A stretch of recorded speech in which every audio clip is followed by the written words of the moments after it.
Hi,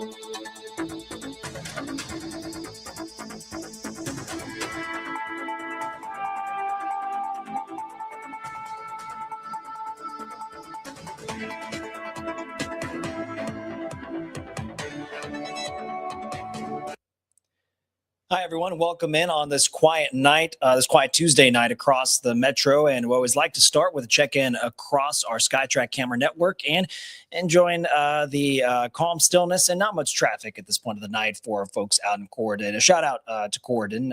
Thanks for anybody out from that part of our backyard joining us for this evening. And we do welcome you into the Wave Now studio for tonight's edition of Wave News Extra, this extra opportunity to share with you the big stories that we've been covering throughout the day and sharing them with you as you're joining us on our live stream that covers multiple social media channels. And you can connect with all of those with us on the Wave News team and on the Wave Now app that you probably have downloaded on your smart TVs at home. Well, thanks everybody for joining us. I'm Jose Sosaya. We're going to dive into some of the, the startling images. And these were things that came in kind of late for us a little bit last night, but worth sharing again, just by virtue of how staggering these images are. Arguably it was the story of last year, not too long ago. If you compare month to month, what happened, just the tragedy, the aftermath, the ripple effect of the UPS plane crash. What we're going to start first, though, is with some VO of some sound playing for you. So this is what I'm going to play first.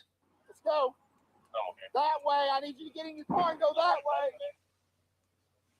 So this was video released by LMPD. It was showing a series of different officers working on the ground, trying to get people away from the scene. Smoke was covering the sky in real time after the plane crash. A lot of these videos showing the more dramatic shots, even from an aerial view, that reveal a much fuller scope of the disaster. And today, earlier, we heard from the helicopter pilot who had the camera rolling. And so you're going to hear what our David Mattingly discussed with this LMPD pilot about the unexpected role that he played in an attempt to save lives. His name is Pilot Jason Sadich. He says when he took off from Bowman Field that same day, he just did not know what to expect. Here is some of that incredible video. When he first flew over the early moments of the crash site, this is what he was seeing: the explosions, the massive plumes of smoke, flames shooting 100 feet in the air. He believed the best thing that he could do was just give guidance to first responders on the ground, trying to gain a sense of direction in all this. Turns out that was the right call. Until Sadich got there, crews who were on the ground had no clear idea of the size, the scope of the problem they were dealing with, but he was able to give them valuable directions on the ground, trying to navigate through some dangerous hazards in search of survivors at the same time. It was a little overwhelming. It was a lot to take in. You didn't know how many people were in the path of that. And then it's not really a scenario that you train for. A huge airliner with 42,000 gallons of fuel on board crashing on takeoff. LMPD also released 2-month-old body cam video showing officers telling people, as you heard just at the very top here, but just telling them to run away, evacuate the area. This plus the aerial video provided by several national sources, NBC News, CNN, had all filed public records requests with LMPD to release this footage in particular.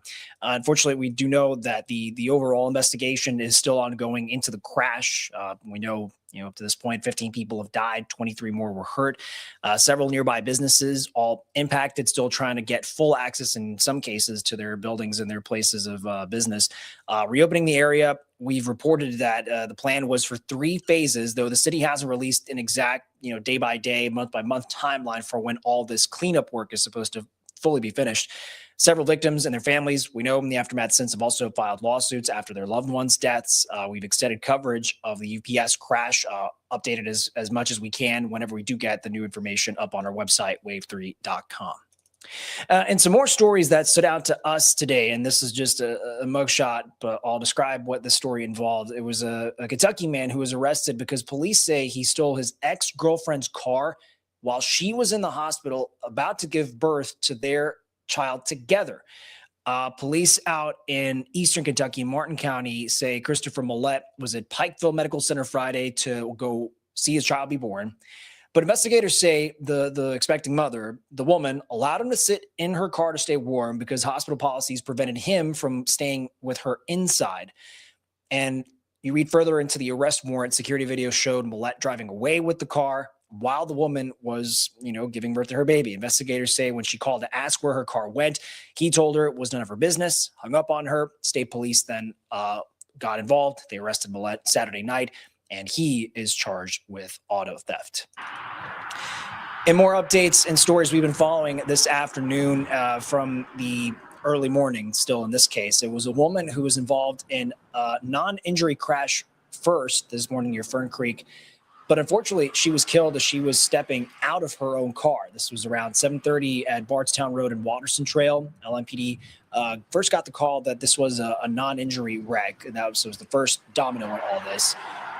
But before officers got there, they then got word the woman who was involved, she had been struck by a car and a driver passing by. She died at the hospital. The coroner, to this point, has not released her name.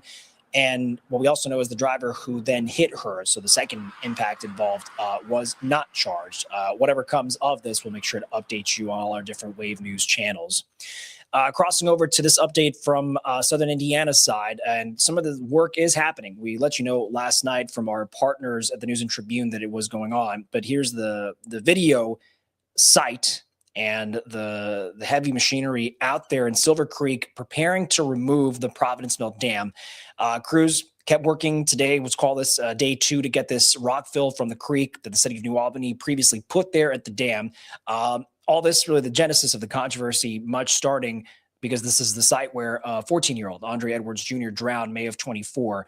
Ever since his death, his family had been fighting to remove the dam. New Albany Mayor Jeff Gahan ordered, quote, emergency maintenance in August of the same year when Edwards Jr. died. That involved putting the rock fill at the Silver Creek Dam without permission, though, from state or federal agencies.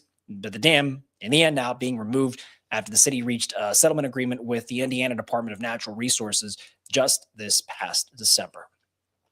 In this update from our Wave News reporting team, a former JCPS basketball coach back in court today, but this is for a retrial. Christopher Morris arrested not quite 4 years ago. It was June of 2022, but he was charged with multiple counts of sexual abuse and sodomy involving a child, a minor. His first trial this summer was declared a mistrial, though, because witness testimony revealed a possible third victim. Wave News reporter Kirsten Foote was in the courtroom for opening statements and details on what more we can expect. The retrial of former JCPS coach Christopher Morris kicked off Tuesday with the jury being sworn in. Then the Commonwealth and defense laid out a roadmap for where this retrial will go. The Commonwealth's opening statement painted Morris as an accomplished basketball coach who could help get players to the next level and whose players looked up to him and parents trusted him. They say players were often at Morris's house because he encouraged team building, telling the jury something like an innocent sleepover before an early game would have a dark side for 2 former players who will later give testimony. They say he used that position of authority for sex. I'm taking this language directly from the definition of position of authority. Someone who, by reason of that position, is able to exercise undue influence over the minor. And that is exactly what Coach Morris did, by definition. Meanwhile, the defense in their opening statement called on the jury to use common sense, telling the jury the victims have credibility issues. When you start to hear the details of what he's going to tell you, you're going to say,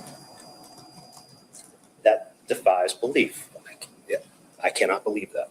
Morris is facing 38 charges total, including unlawful transaction of a minor, sexual abuse in the first degree, and sodomy in the third degree. Reporting in Louisville, Kirsten Foote, Wave News.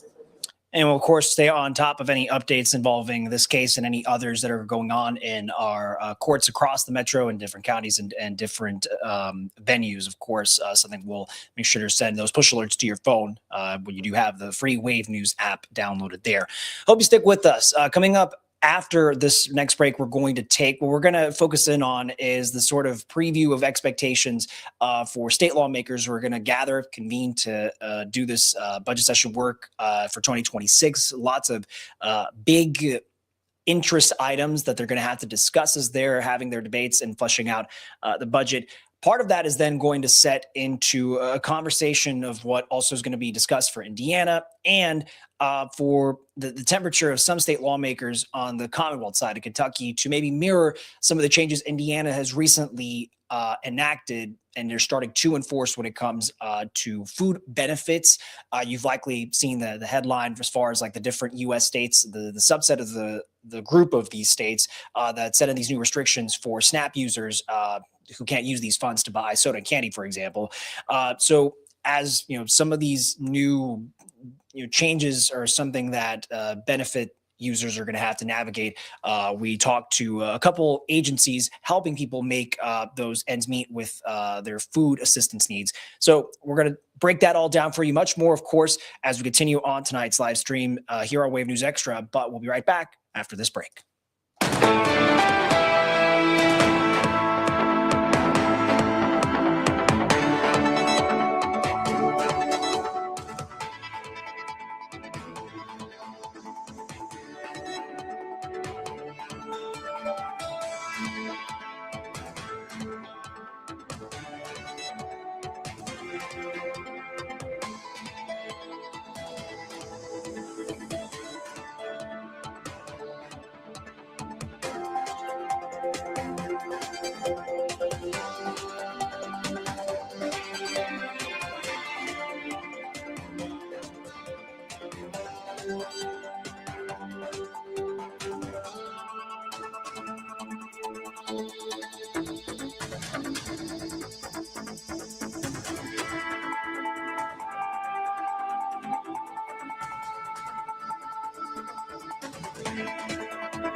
Welcome back in, folks, to tonight's Wave News Extra. Always appreciate you connecting with us on Facebook, YouTube, Twitch, and X, including Charles here leaving us a little bit of a message.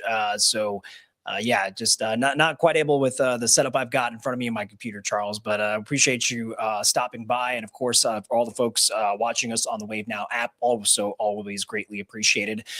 This part of our live stream, we're going to focus in on some things to look forward to because we're going to have our eyes on Kentucky lawmakers who are coming back to Frankfort and going to stay there for their business. They just came back today to start the new legislative session. Members of the General Assembly meeting of interest too in temporary chambers, but the business itself went on as normal as it could. The big looming item for lawmakers this year, of course, is the 26 through 2028 budget, but lawmakers still have a long list of other items that they want to address.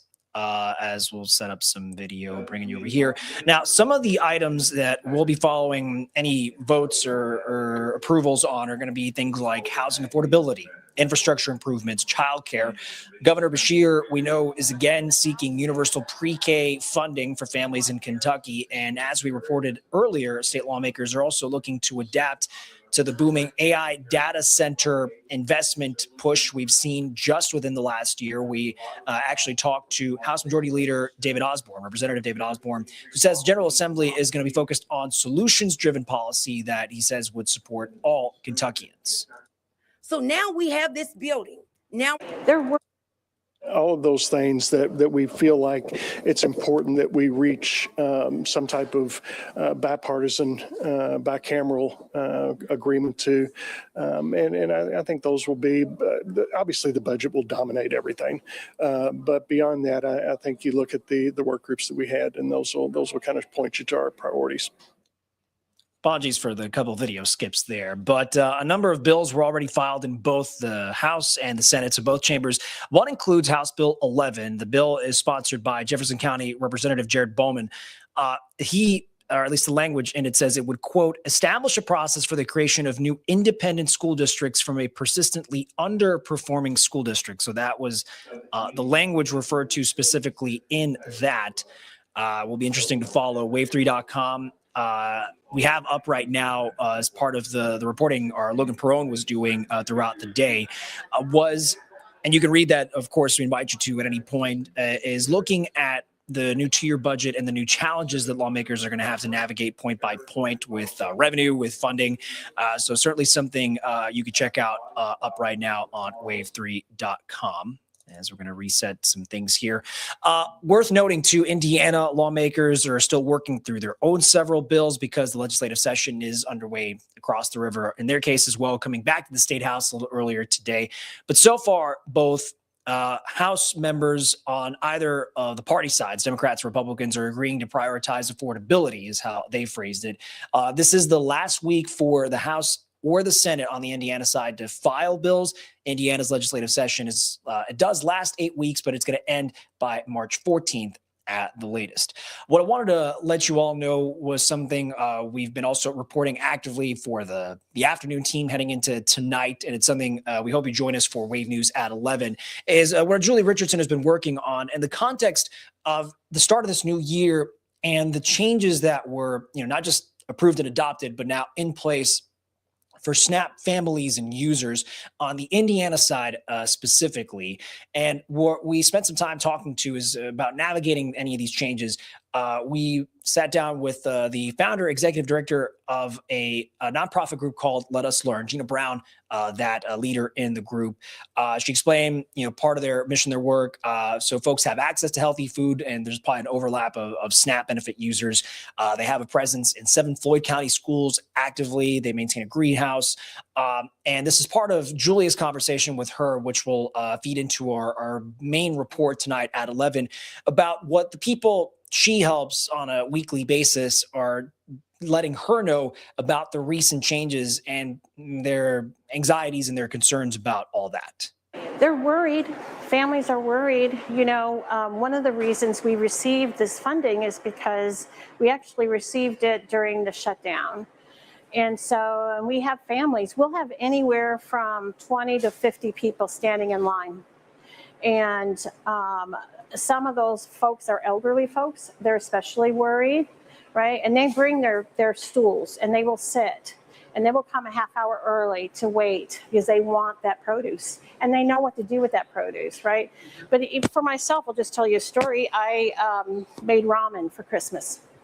And I went to the store and I was needing bok choy. And so for me, the closest store was a Kroger, and they wanted almost $3 a pound for this bok choy that was huge. I know that I can take off some of those stocks because it's sold by the pound. But I could not buy a whole one of those and spend $10 on bok choy. So, I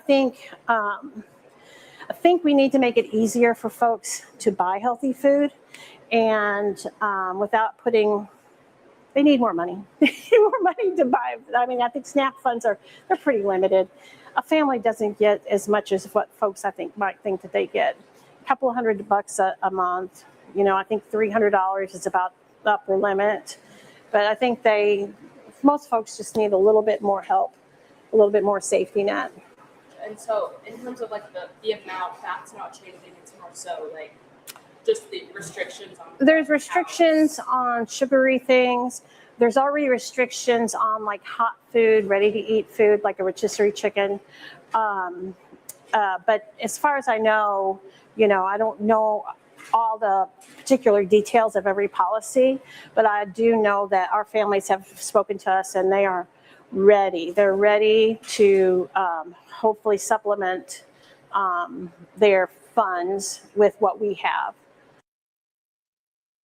And so we'll break this down in a little bit more detail tonight for Wave News at 11. And Julia also talking to Feed Louisville and sort of gauging right now the current demand need, the stressors for folks, especially in this subject of food affordability, as it were, how they might be navigating different rules when you go state by state, and whether or not any more policy could affect that short, mid, or long term. So something we'll certainly keep our eyes on.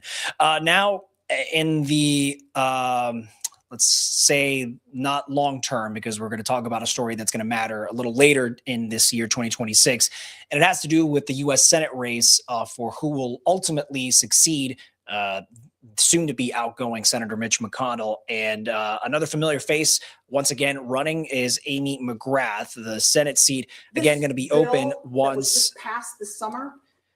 Once Mitch McConnell retires at the end of his term. Now, this is McGrath's second attempt at the U.S. Senate after having lost to McConnell in a 2020 run. McGrath talked about why she is vying for another chance at the seat. Doing this again because I love Kentucky and because I love our country. And I think we need better leaders. And it's the same reason that I launched, that I got into politics, 8 years ago, because I think we need better leaders. And honestly, if things were better, I probably wouldn't be doing this. Things aren't better.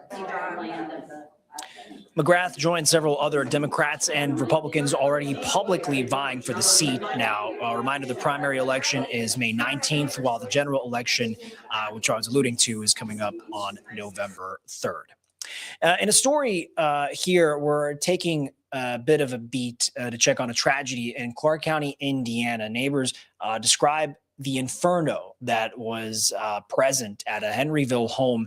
It killed a man who ran back inside. He was simply just trying to save his dog, so a family member. Firefighters in the end were the ones who saved the dog, but in an eerie coincidence, a neighbor here where we're about to show you tells our Wave News anchor, Brian Schlonsky, that this victim is not the first person to unfortunately die in this home.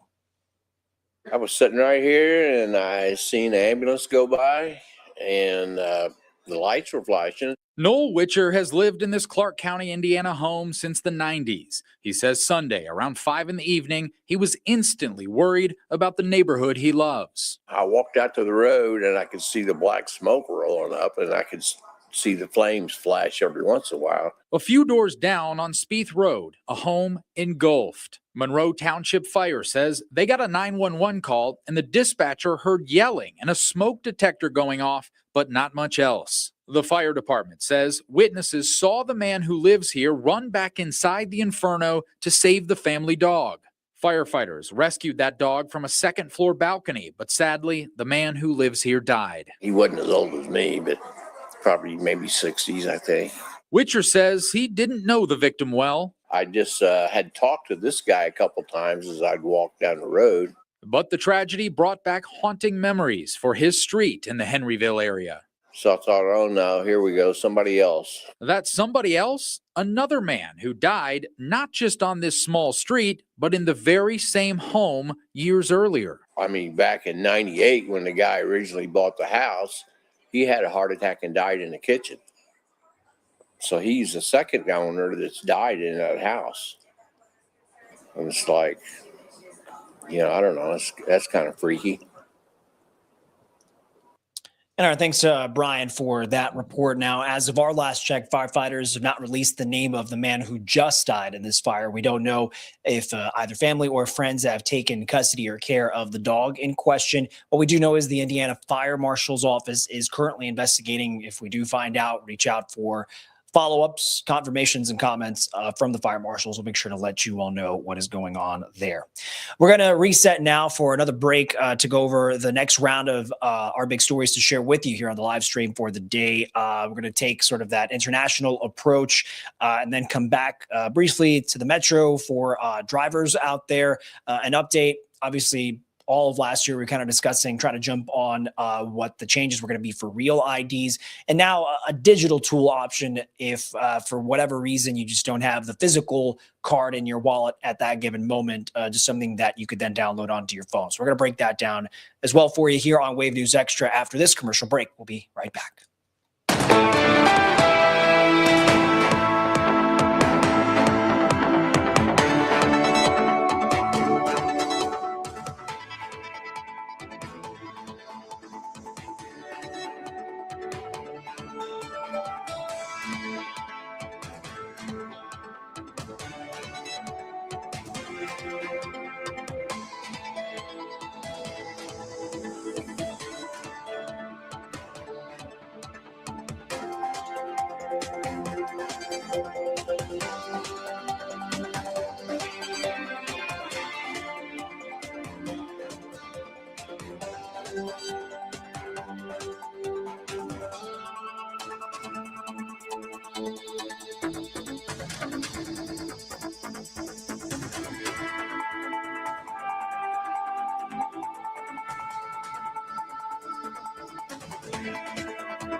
Here we are on the Wave Now studio, and always appreciative that you're spending part of your evening with us folks here on the live stream for Wave News Extra. Of course, so many stories to get to, and we want to have that focus on the things that are going on, right here in our own backyard, in our community, things that are happening close to you. And so, what's going on, the things that we're checking into. Of course, there's also the stories that likely are popping up on your social media feeds of just international consequence and interest, and again, fluid developing stories, because so much could change from, overnight last night, given into these hours, 8:30 on the eastern seaboard, East Coast. But this is a report from national reporters about what was last night's gunfire overnight in the capital of Venezuela, just hours after the country's deposed leader, Nicolás Maduro, had his initial court appearance in New York City in the U.S. The White House saying the U.S. Was not involved in this shooting in Caracas from overnight, though President Trump going on record warning he could launch a second military operation in the country if the interim president, who was part of Maduro's inner circle, stops cooperating with his administration in Washington, D.C. NBC's Jay Gray is in Washington with this update from what was confirmed from this information that we have to share. Tonight, a growing sense from the White House that Venezuela may have been just the beginning. Nobody can take us. We don't want to have it. We don't have a discussion. President Trump now saying the United States will step up weapon production without providing any specifics of a plan, while continuing to suggest the possibility of military strikes in Colombia and Mexico, along with the takeover of Cuba and Greenland. My thought about Trump just wanting to take over Greenland is absurd. It's absurd. European leaders in a stern written statement insisting Greenland belongs to its people. It is for Denmark and Greenland and them only to decide on matters concerning Denmark and Greenland. Gunfire overnight in Caracas, evidence Venezuela still on edge, while political shots continue to be fired on Capitol Hill. It's clear the administration pulled the trigger on step one of their plan in Venezuela without figuring out how they're going to follow through on steps 2 to 10. Under President Trump, the United States will no longer allow criminal regimes to profit from wreaking havoc and destruction on our country. A country, the president says, will continue to flex its muscle whenever and wherever he thinks it's necessary.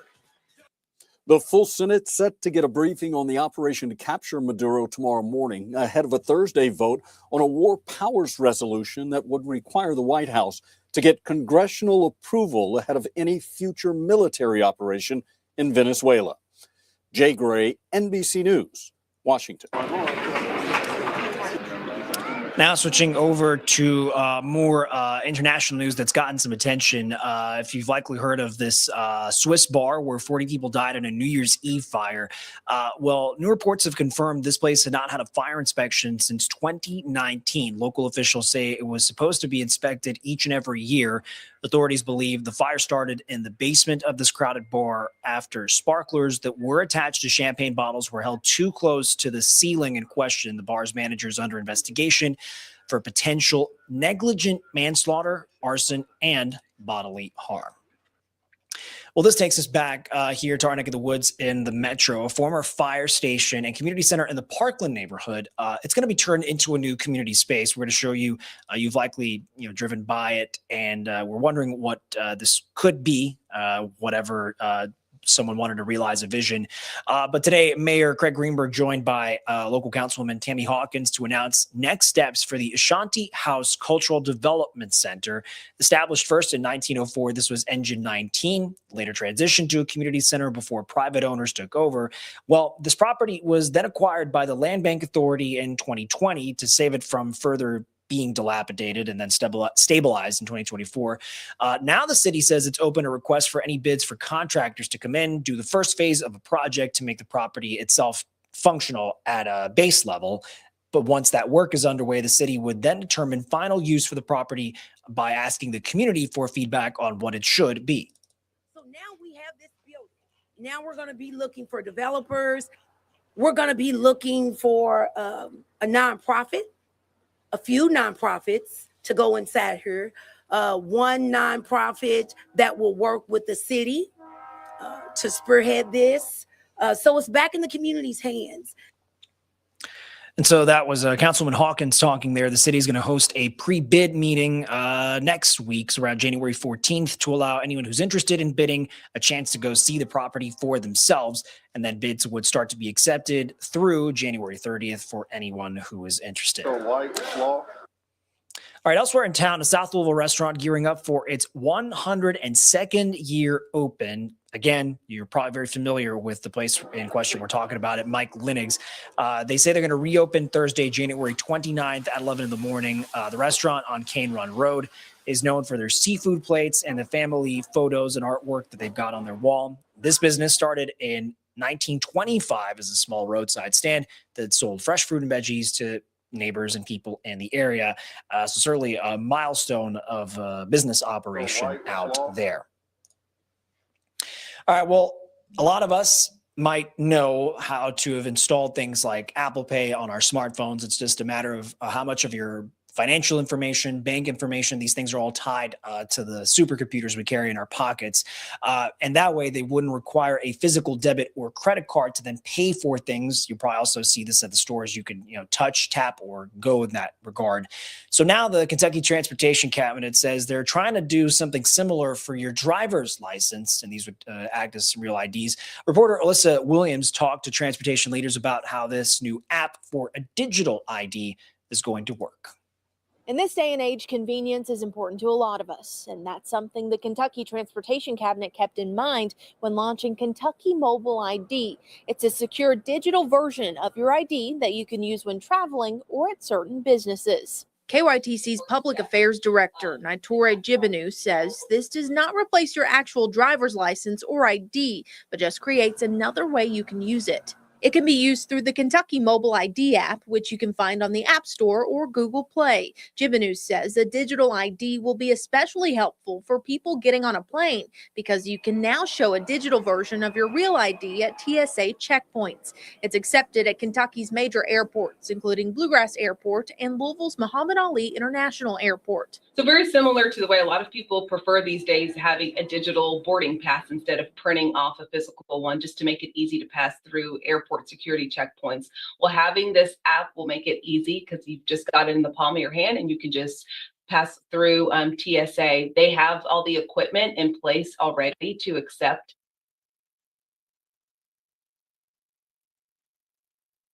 And so our thanks to reporter Alyssa Williams there. Something you could read much more about online.